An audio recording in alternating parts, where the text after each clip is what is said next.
I guess what I want, in anybody who's listening, to all that are listening to this, it is never too late. My oldest client was 86 years old. It's never too late. We can start now. And with that kindness, like you were mentioning, with ourselves, of saying, okay, now what? Hello, you are listening to the Late Bloomer Living podcast, where we are reimagining and redefining what it means to be in midlife, where we are gathering energy, momentum, and excitement for our next chapter via candid conversations with other midlifers about their own pivots, pitfalls, and triumphs.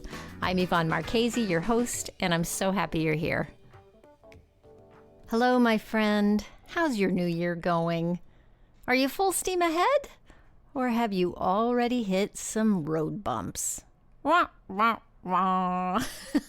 or maybe a foggy patch. Are you having to proceed cautiously with your fog lights on?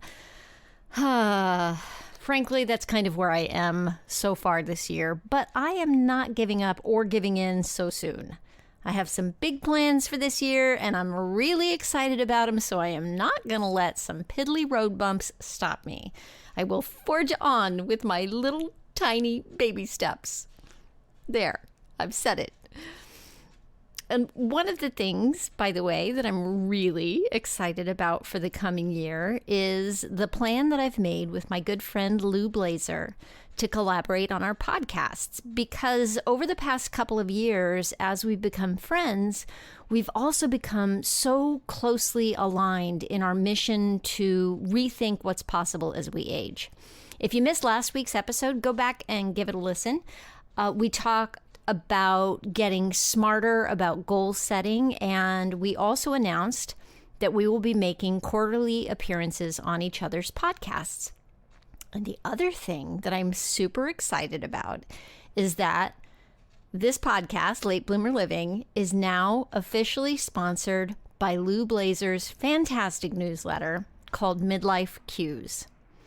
Midlife Cues is a weekly newsletter about intentional living and personal growth in midlife.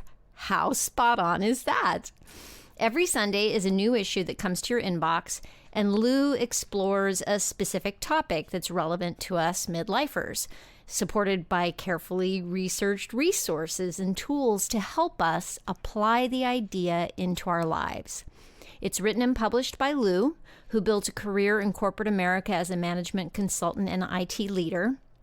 She now focuses her considerable talents on exploring how midlifers like us can be truly happy and feel fulfilled in the second half of our lives.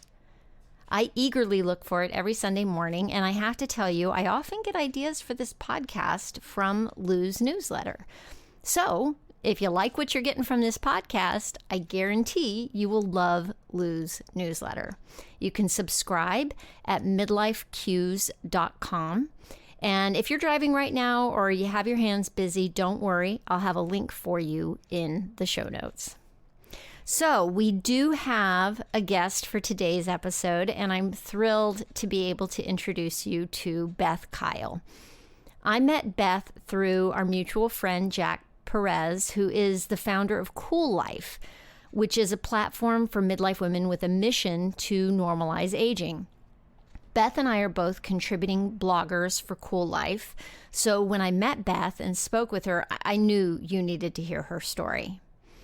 Beth, real quick recap is that Beth started her career as a registered nurse working with women in labor and delivery, but she found her true calling when in her 40s, she started working with expectant mothers to train them in the practice of hypnobirthing. We'll go into that later. She was awed by the power of hypnosis and loved it so much she became a board-certified hypnotist and opened her own practice. And then a serious car accident in 2013 that could have ended her life became a pivotal event, leading her to end her marriage and move to Tucson. She's a woman who embraces the growth that comes with change.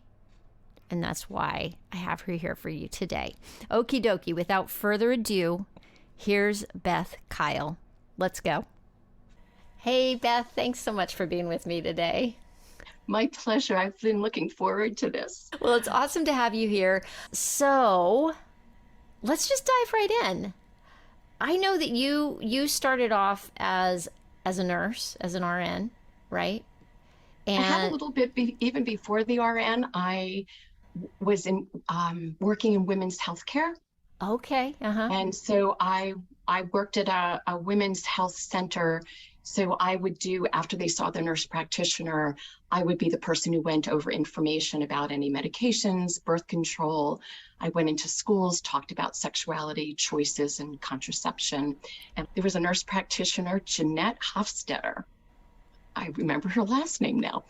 And she was an amazing nurse practitioner. What I loved was she connected with the women and her education. And I thought, I'll become a nurse. And that's what led me going into nursing school. And then I worked at a birth center as a gopher, go for this, go for that. Uh-huh. Four births, my first 24 hours. And I went hook, line. I know they had to send me home. I'm going, Sorry. The reason she just said I know is because my eyes just went boing. 4 births in 24 hours on your first day. yes, four births. And hook, line, and sinker, I wanted to be in this energy.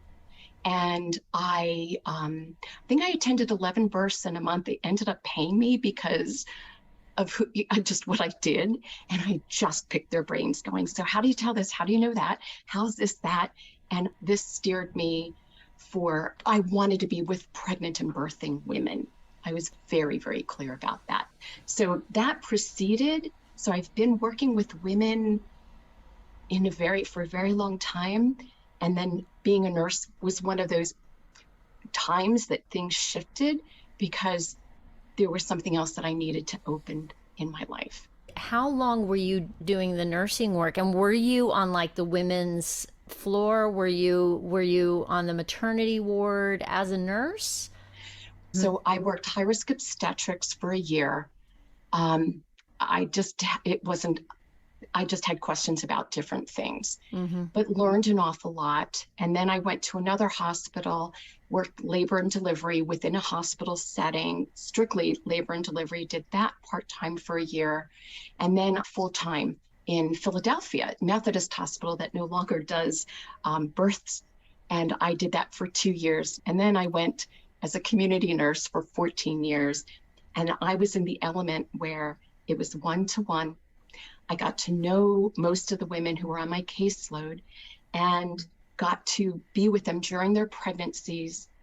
I wasn't there during their birth unless I was working at the birth center. I attended births there, and then I would see them afterwards.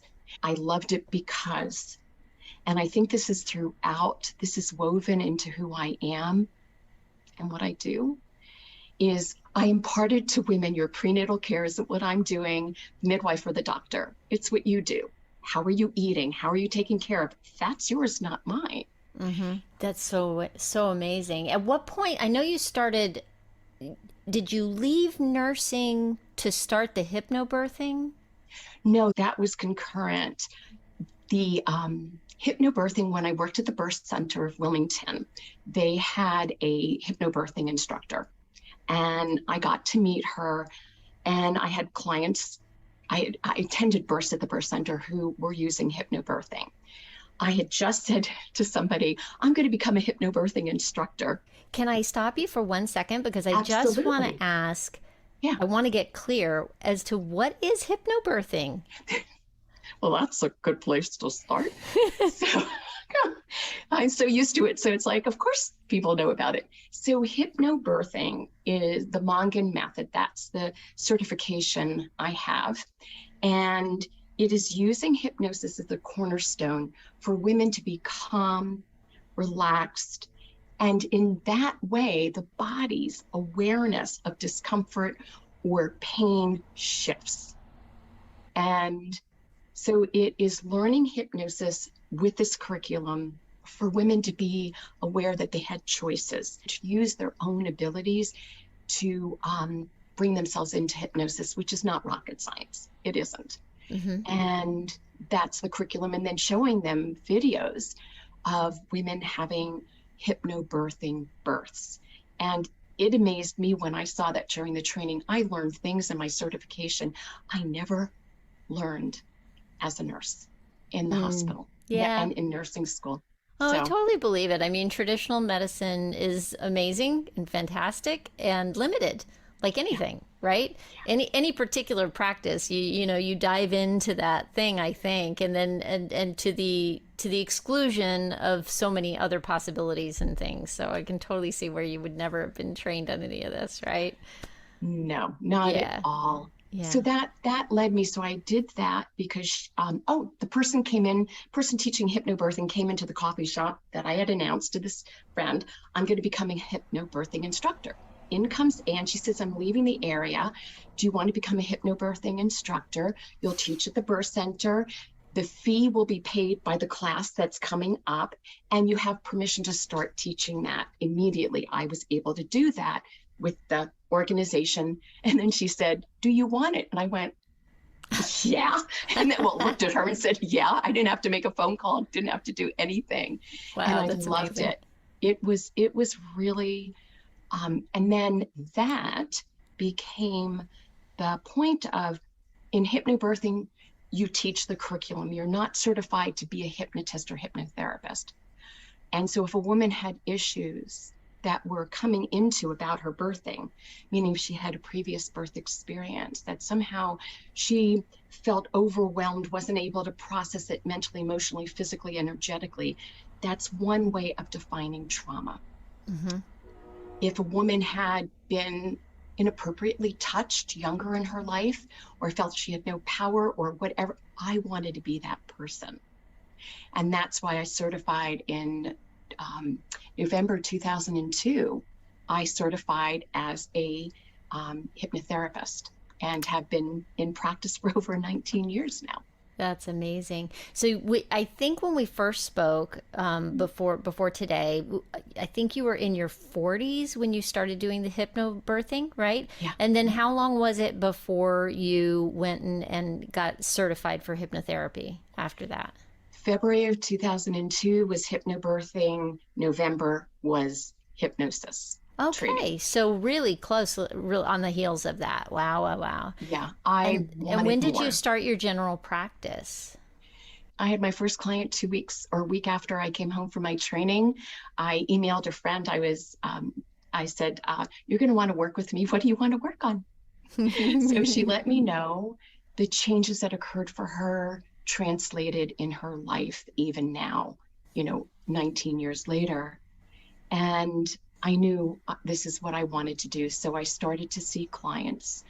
And then another change that happened, it's kind of like these things that if we look at going, so what happened then Hmm. is my then husband was deployed. He was in the military as a reservist for the medical branch and unexpectedly was deployed for 13 months. We thought it was going to be for 2 or 3. No, Oh, it was wow. 13 months. And I wanted to do the hypnotherapy full time. And that's when I changed. And the person who left the area, who initiated the whole thing about my training, moved back to the area. So we opened up a practice together. And so everything expanded at that point. Yeah. And you had kids all during this time, right? I didn't when I was in nursing school. Right. I, But when there you, was no at way. what point how old were you when you had your first? I was 33 and 36. 33 and 36. Yeah. And so you managed to do all this changing of your experience as a nurse and moving into hypnobirth and all this while working with kids. That's a pretty big pivot. Were you scared at all or were you just excited? Sometimes you don't know what you don't know. Was I Yeah. scared? Well, I think Jim being deployed for 13 months was a challenge. That was How huge. old were the kids at that point? They were 9 and 12. Uh, It was me, the house, the dog, and a new business. Well, going full time. yeah. So, and Jim's brother unexpectedly died Oh, during wow. that time.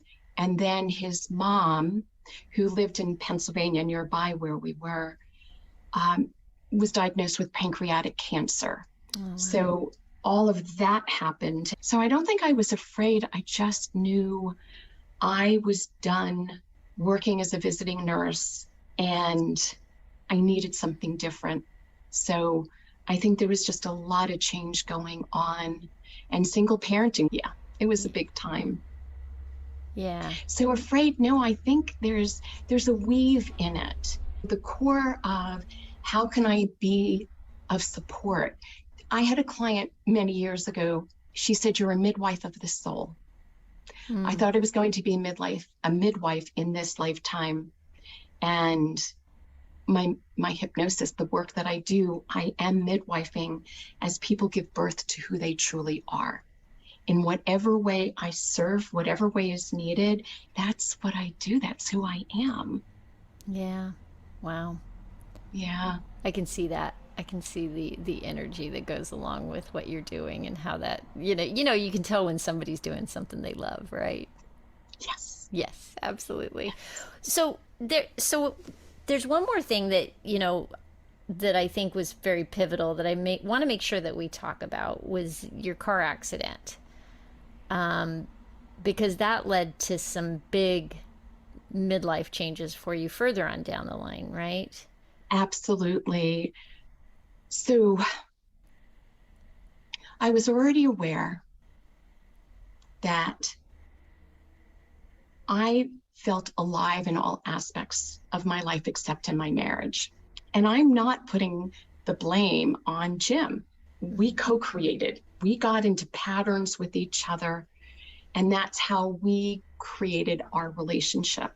Not very conscious, which a lot of us do because we don't have other tools.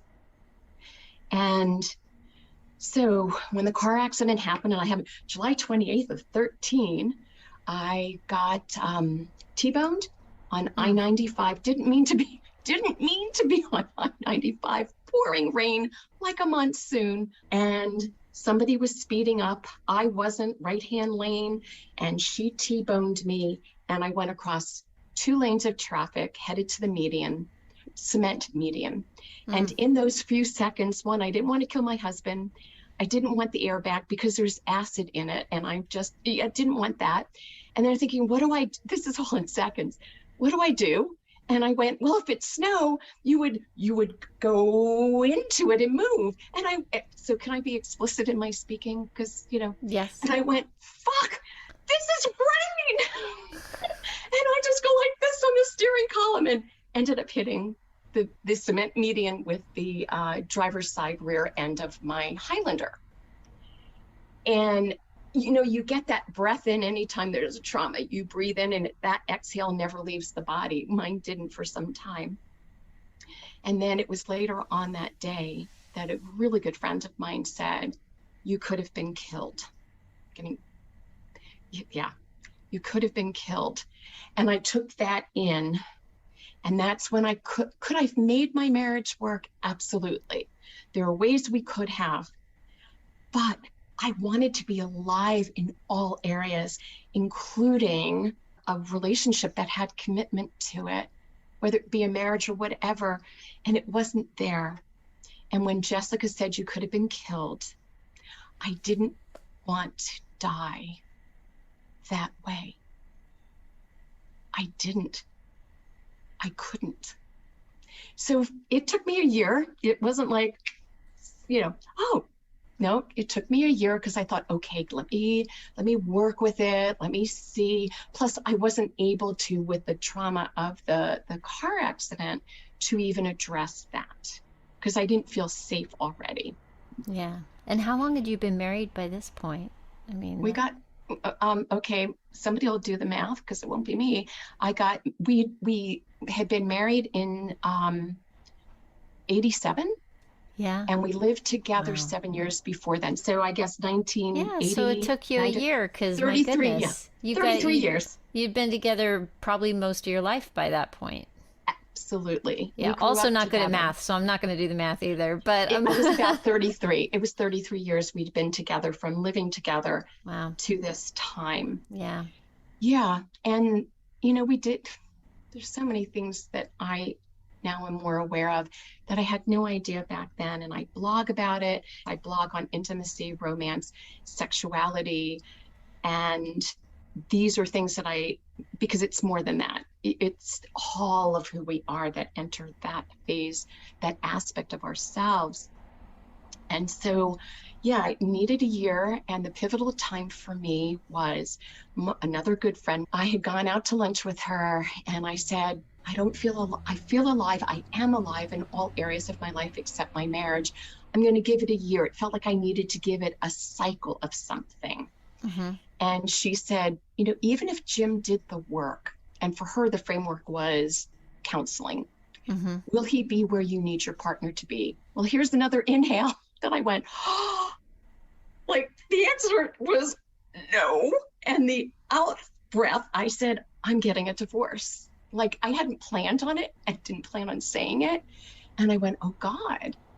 In that time frame, that probably took me 2 months to kind of sit with before telling him we're getting divorced. 2 months of torture, I'm sure. It was hard because I didn't want to hurt him either. Right. Yeah. But neither of us was doing well in this environment. And I didn't want it for him. I didn't want it for me. And so that was June of 14. And yeah, and there's been other changes and shifts along with all this as well. Yeah.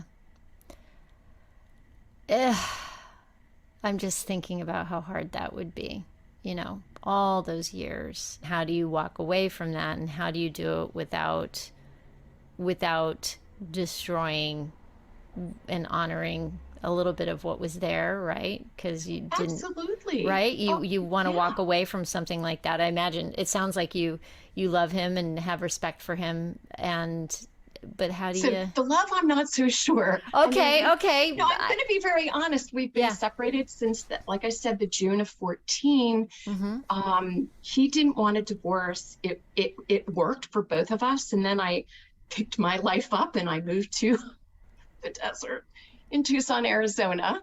Uh-huh. And we were still separated. And it wasn't until October of 20 that I let him know that I was proceeding with the divorce, and then it went through in January of 21. So January a long 2nd. process It to was actually make it complete. Yeah. Well, it worked. It worked for both of us, in that way. And Jim is a good man. He is a good man. What had happened, and I'm being responsible for this, part of what I contributed, I had made Jim wrong for not being who I wanted him to be. And I don't think I'm unusual. No, And certainly not. No. And what I had done was, in making him wrong, is I would be critical instead of really, there's a lot that I've learned since then, and I couldn't in that relationship, in that phase, in that place. There's other things I learned since that time. But he became defensive. That's how it felt to me. So when I said something, I felt like I was walking on eggshells. I felt like I had to say it a certain way. No one else in my life did I do that with. And I could feel it from him. And I didn't like him. I didn't like how that was going for him. And I didn't like how it felt for me. Mm-hmm. And that's not what I wanted for either one of us. So it wasn't like I hate you or this, that, and the other. It was, we had run the course of our relationship. And it took him, I think in the last 6 months, he said to me that it was the best thing I'd ever done, because his life, he's now living his life very differently. And I'm thrilled for him. And we wouldn't have been able to do it together. And I was hoping that time would come for him. So it was huge. And I say this because it's true for me. I would have died had I stayed. Not physically, but who knows? I know enough about how emotionally and what's going on, how it shows up and how it can show up in our body, for our attention to be on Mm-hmm. and healing, but my spirit would have died. So you talk about, I think one of the obstacles for women in this culture and midlife, because of what we've grown up with, I'm not so sure how different it is for younger women, to be honest, is that being aware of what other people need. We drank the Kool-Aid. It's how we were taught, many of us, that we're supposed to take care of other people and we're low on the totem pole. You put others before you. How could you be selfish? You're thinking, whatever things we grew up with. So that was the big thing of, I cannot do this anymore to myself. And I couldn't be participating in that because I had changed at that point where I wasn't being critical, where I had shifted, but I had done, and I told Jim, I did such a good job being that critical person.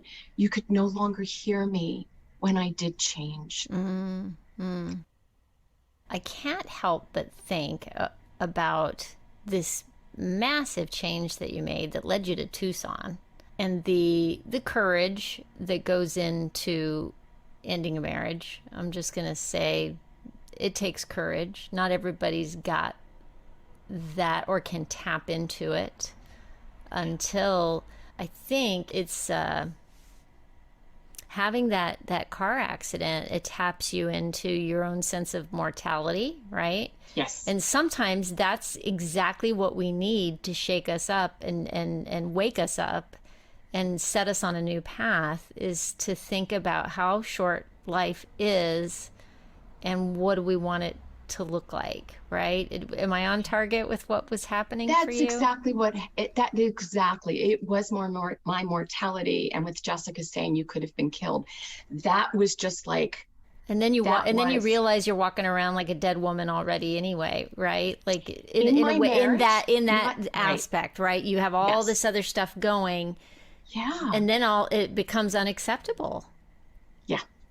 So what did that do for you to then to make that change?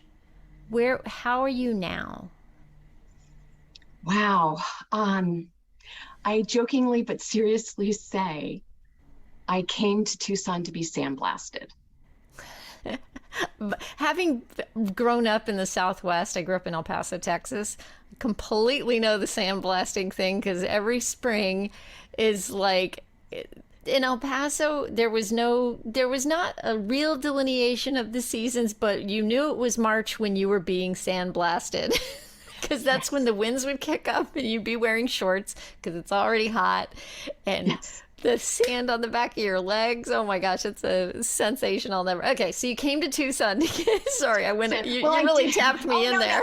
Oh no! Well, I didn't know I was coming here to be sandblasted. Quite frankly, I had somebody who was doing astrology charts for me, an amazing, gifted person.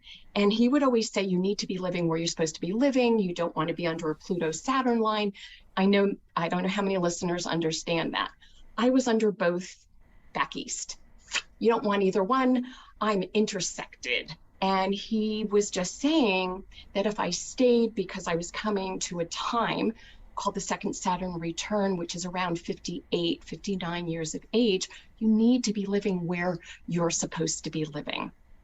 And so he strongly encouraged. I got a particular chart with relocational, and Tucson was one of them. Came here, I felt the confirmation intuitively. I knew this is where to come. And it's kind of like you don't see what you don't see. I did not know I was coming here to be sandblasted. Tell me a little bit more about what it means to go there to be sandblasted. What was the experience when you got there? Sandblasted included everything was new. I didn't know how to be in a new area. I hadn't been in one for decades. And it was exhausting. When I went to networking events, everybody was new names, new histories, new places, new whatever. And when I left my house, it took me an hour and a half to go to places that I realized it was 5 minutes down the road. I didn't know that they were all in one place. I've been there. Yeah. Have you? Oh, good. Yeah, I didn't think I'd be alone, but thank you for that. And I was in deep grieving for a year and a half. There were things that changed, left, that were endings. And a friend said to me that I lost all my reference points. I lost the four seasons. I lost the green. I lost the rain, monsoons, rattlesnakes, scorpions, which I've been stung by, one, javelinas, coyotes, monsoons, flash flooding, washes for the flash flooding, all these things that were so different that I had no bearing. None. I lost so many. And I realized I did a meditative journey October of 17. In it, I was told, you're here to be sandblasted. I said, can I be exfoliated? To which I was told, sure, whatever you want, you're still being sandblasted. It sounded painful. And it was in order for me, it's kind of like the Jews being in the desert for 40 years. They needed to lose slavery. They needed another generation brought up. At least this is what I remember reading in the Passover Seder. They needed the generation or generations that had been born into slavery. They needed those children born into freedom who could then step into freedom. Wow, I have never thought about that aspect of the 40 years in the desert, but holy cannoli. Yeah. It's that generational, the trauma of slavery and wow. Okay, you completely just blew my mind. So for you, it's been 6 years, and now you have plans to come back east.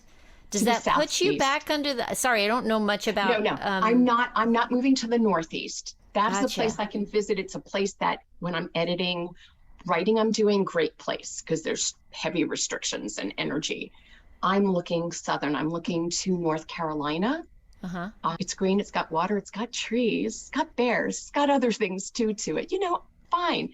But yeah, what I'm aware of is that the sandblasting ended, I want to say probably a year ago. And I've been in the polishing phase.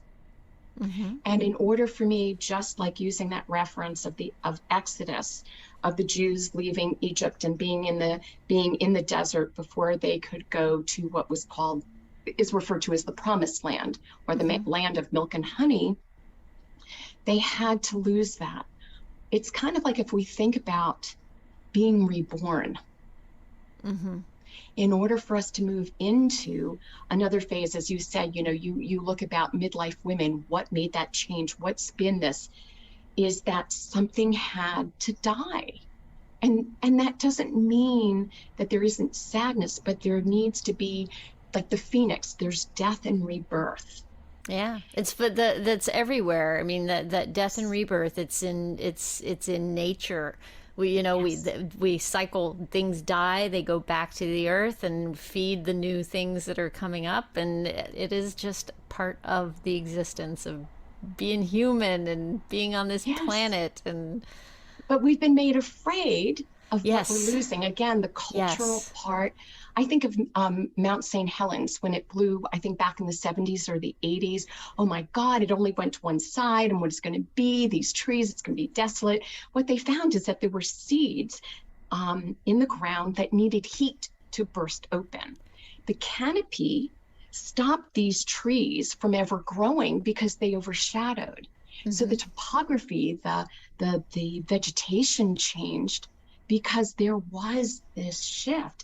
And I think when we're not connected to whatever number of seasons we have where we live, when we're not connected to that there's a shifting and changing and renewal and death and rebirth and all of that, it's very easy to get scared because then we have a very limited time frame that we're looking at, because this tells you nothing. This tells you so much more. When it's greater and bigger than that, we have a whole different perspective and worldview because of it. Yeah. It's how to get past the fear of change. That's I think the big challenge. I think we all fear change, dread change, and yet it's the only constant. So, how do you learn to embrace change, to dance with it, to move through it Let's move with it. Yeah. and with it? Yeah. Is that can I share something with that? Yeah, please. So I shared with you before we started the recording is that my parents separated when I was 4 years old, newly minted 4-year-old. So with that change, leaving where I had lived, moving to Brooklyn, New York, where my mother was from, moved with my sister, my older sister, and my mom, moved in with her parents. My dad stayed back in Delaware. Fear of men leave. Now, did that intellectually make sense to a 4-year-old? And it wasn't articulated like that, but men leave. So abandonment issues, oh yeah, that was a wound that I had. So, I shared with you that the work that I do has informed my own life. It's part of me. It's not separate. And by healing those aspects about the abandonment, what my 4-year-old made it mean. Because at 4, a Right. 4-year-old is going to think, and it's not, and you can't tell. This is the intellect going, well, it turned out for the good. It had nothing to do with you, blah, blah, blah, blah, blah, blah, blah. The intellect has no impact there. But I needed to work with my subconscious mind using hypnosis to be with that 4-year-old who thought there was something wrong with her, that if only she had been more lovable, that I was the reason why they divorced.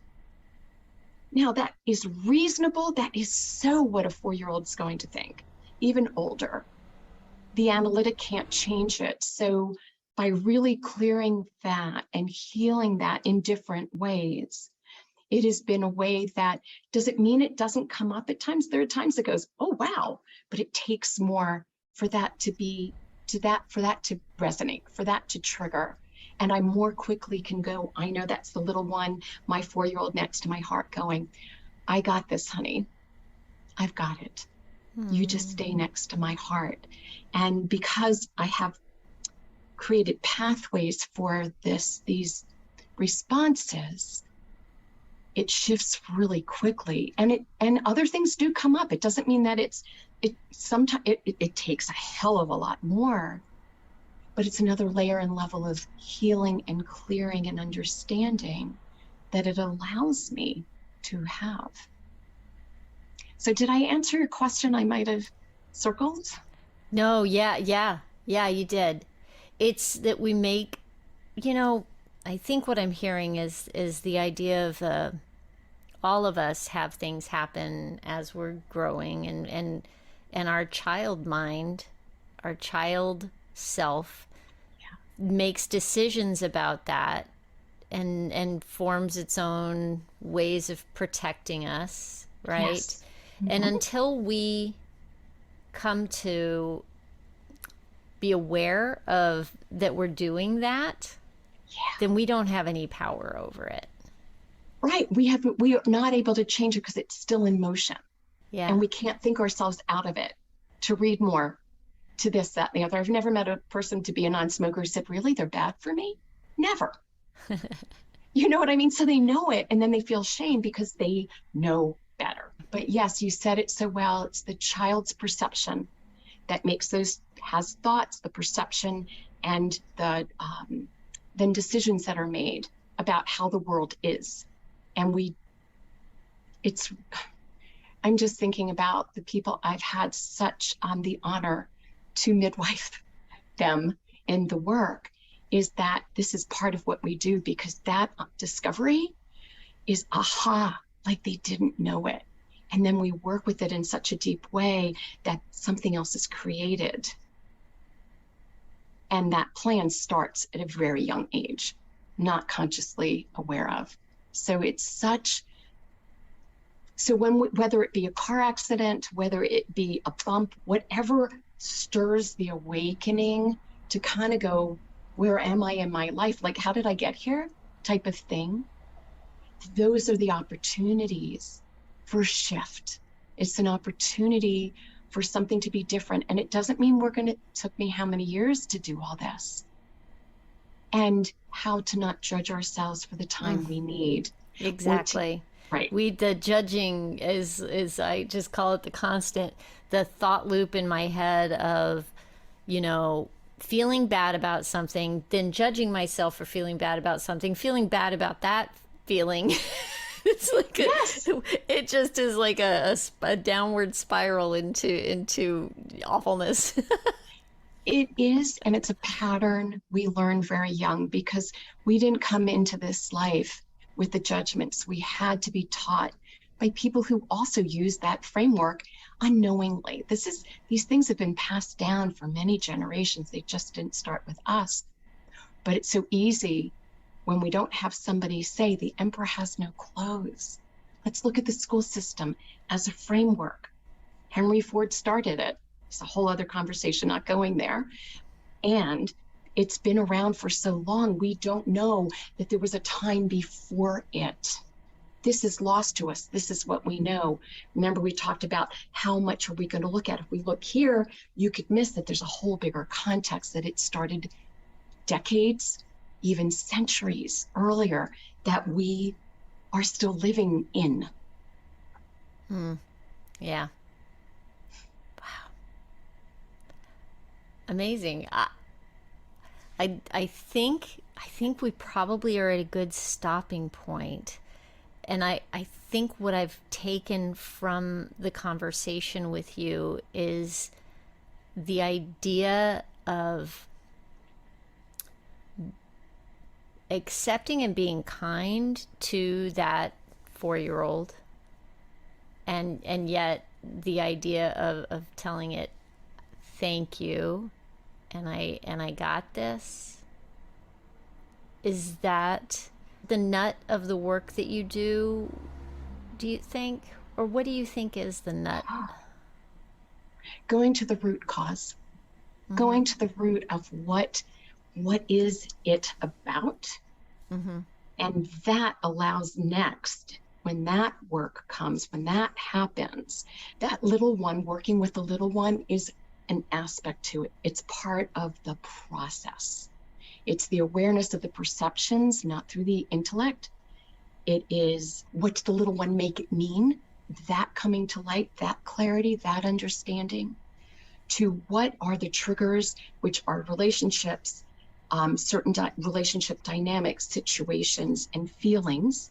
And then, because it's a multi-phase process that I use for this reason, and then it is about incorporating the younger aspect in, okay, we can create differently now. What shall we do? Partner. Oh my goodness. And okay, that is up. wonderful. Yes. We can create differently now. What should we do? I'm getting goosebumps. Yes. Yes. Yeah. I love it. I think that is the perfect way to go out, Beth. Oh my goodness. So Thank you so much for sitting down with me, sharing your story, and all your experience and knowledge. It has been a pleasure, and holding this space for this conversation. Thank you so much. And I guess what I want, in anybody who's listening, to all that are listening to this, it is never too late. My oldest client was 86 years old. It's never too late. We can start now, and with a kindness, like you were mentioning, with ourselves, of saying, okay, now what? I feel very honored doing the work I do, and yeah, it enriches my life as well. How can people get in touch with you to learn more about what you do? Sure. Well, my website is my name. It's bethkiel.com. And on my website, there's an icon that says Discovery Session. Clicking on that will put you on to my online scheduler. And so I offer a complimentary 30-minute phone consultation, and I work virtually everywhere. Well, thank you. Oh, it's been a pleasure. You. Same here. Well, there you have it. I love the imagery Beth uses of going to Tucson to get sandblasted. that's what it can feel like when we're going through enormous change. We lose our sense of normalcy. Our usual landmarks are suddenly gone, and it can take more time than we'd like to get where we want to go. It can be scary to be lost, right?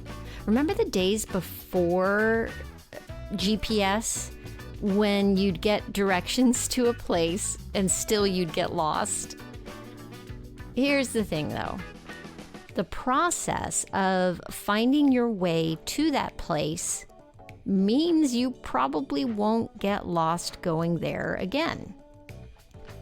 Sometimes we need the experience of feeling lost and then finding our way to truly learn something about ourselves. It always makes me think of the quote from Lord of the Rings, I believe, not all who wander are lost. I think it's Gandalf who said that. I mean, you can call it being lost, or you can call it finding your way. Which one serves you better? There's a little something for you to think about as you step into this new year with all your hopes and dreams. Thank you so much for listening. I hope you have a fantastic week. Stay safe and well. Talk soon.